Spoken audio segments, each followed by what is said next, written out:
One day after the operation, you went home yesterday, immediately after the operation. This was a revision L5 stroke S1 discectomy, a lot of scar tissue there, the nerve was very badly trapped.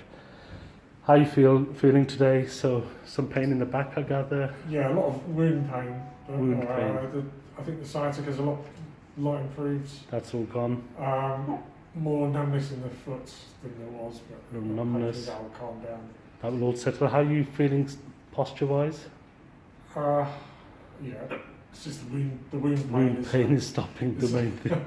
Well, yeah, fine. Okay, good. Let's see you walking. Well, that was it. And how's your journey home? Was it all right? Yeah, it was okay. You managed to get home all right? Yeah, my friend picked me up. It was excellent. Yeah, perfect. I noticed we're going to have a speed bump. Yes, just over the speed bumps. Okay.